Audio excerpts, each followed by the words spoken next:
Shalom, damai di hati untuk menambah suasana diskusi firman Tuhan pada sebentar jam 9. Saya memberikan keterangan singkat dari pelajaran yang ketiga dan saudara-saudara akan lebih banyak menambahkan di dalam diskusi nanti.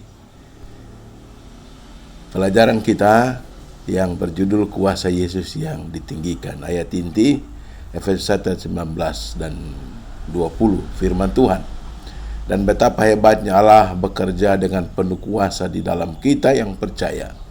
Kuasa Allah itu sama seperti kuasa luar biasa yang dipakainya ketika menghidupkan kembali Kristus dari kematian dan memberikan kepadanya kedudukan tertinggi bersama-sama Allah di surga. Sahabat firman yang diberkati Tuhan, jika kita membaca Efesus 1:19-20 melalui Roh Kudus sesuai dengan kekuatan kuasanya. Frasa ini terdiri dari 3 kata Yunani, energas, kratos, iskus, yang menunjukkan kekuasaan Tuhan. Fokus keselamatan adalah tindakan Allah yang penuh kuasa melalui Kristus. Ayat 20 menggambarkan 3 kekuatan besar Allah Bapa yang luar biasa bagi Yesus. Mari kita lihat poin yang pertama, bahwa Allah membangkitkan Yesus dari antara orang mati. Ini adalah tanda pengorbanannya yang diterima. 1 Korintus 15. Yang kedua, mendudukan Yesus di sebelah kanannya. Ini adalah tempat pengagungan dan keunggulan dalam Kolose 3 ayat 1.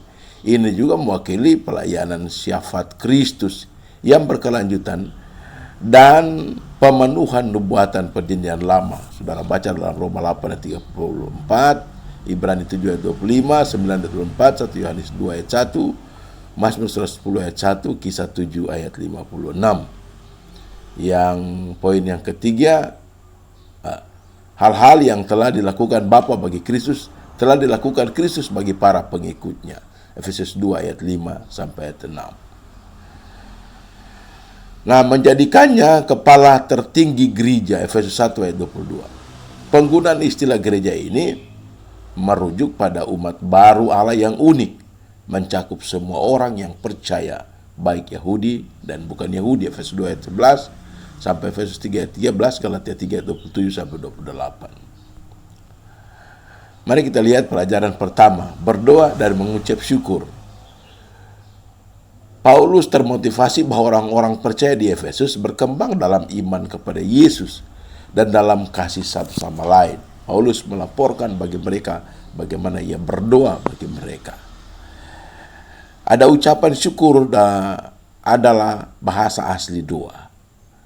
Lalu kita mengumpulkan, ketika kita berdoa, kita mengumpulkan berkat-berkat Tuhan dan berterima kasih untuk itu.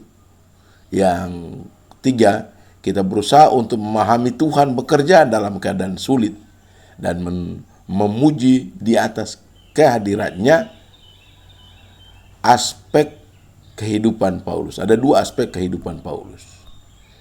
Yang kita lihat di sini, jika kita membaca ayat 16, ini mengungkapkan syukur. Yang kedua, mengungkapkan ketekunan. Nah, ini menunjukkan bahwa Paulus berdoa bagi semua gereja Kristen. Yang keempat, doa syafaat adalah sebuah misteri kekuasaan Allah yang terkait dengan permintaan kehendak orang percaya. Kita pindahkan pada pelajaran kedua, mengalami pengertian dari Roh Kudus. Saudara baca Efesus 1 ayat 16 dan 17. Istilah roh adalah anarthorus. Ini adalah benar-benar melayani tujuan ganda dalam menunjuk pada jiwa manusia yang didorong oleh Roh Kudus. Yang kedua, kalau saudara kita baca Yesaya 11 ayat 2, menggambarkan karunia Allah, yaitu roh sebagai yang pertama, roh hikmat, yang kedua, roh pengetahuan, yang ketiga, roh pemahaman, yang keempat, roh takut akan Tuhan, dan yang kelima, roh nasihat. Yang keenam, roh kekuatan. Kita berpindah pada poin pelajaran ketiga adalah mengambil bagian dalam kuasa kebangkitan. Sahabat firman bahwa Paulus mengarah pada dua peristiwa jika kita membaca Efesus 1 ayat 20 sampai 23. Peristiwa yang pertama adalah kebangkitan Yesus dari kematian. Peristiwa yang kedua adalah Yesus dimuliakan di takhta alam semesta, ayat yang ke-20.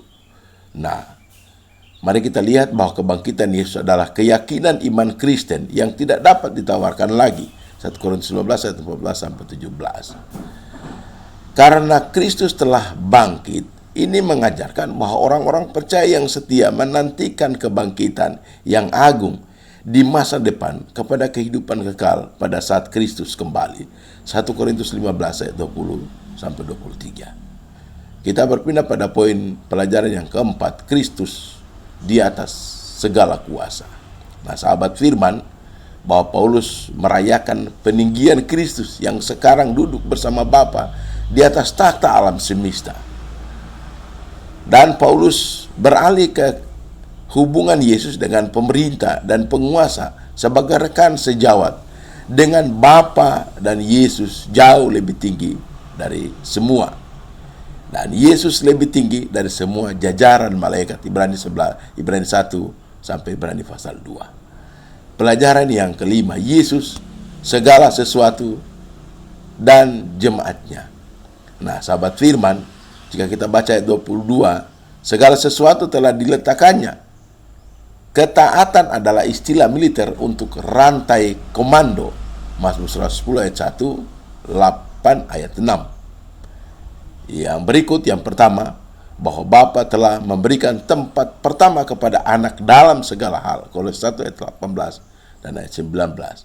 Poin yang kedua, pada akhirnya anak akan mengembalikan segala sesuatu kembali kepada Bapa. 1 Korintus 15 ayat 27 sampai 28. Poin yang ketiga, artinya sahabat firman bahwa Kristus mengasihi gereja karena gereja sementara mengasihi Kristus.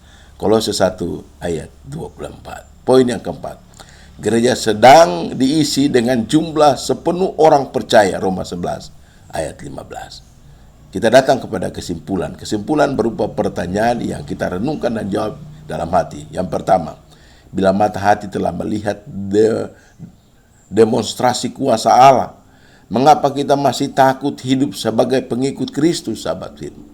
Mengapa kita takut dan malu menjadi saksi Kristus? Dijawab dalam hati kita melalui bantuan Roh Kudus. Poin yang kedua, apakah Anda mau mengenal Allah? Kuncinya adalah panggilah Allah. Maka kekayaan Allah dan kuasa Allah melalui pengalaman kehidupan Anda. Terapkanlah fungsi Anda sebagai tubuh Kristus. Poin yang terakhir, karena justru sebagai tubuh Kristus kita menyaksikan kekayaan rohani kita berupa kasih dan kuasanya yang memancar keluar melalui setiap perbuatan dan perkataan kita setiap hari. Tuhan Yesus memberkati kita. Amin.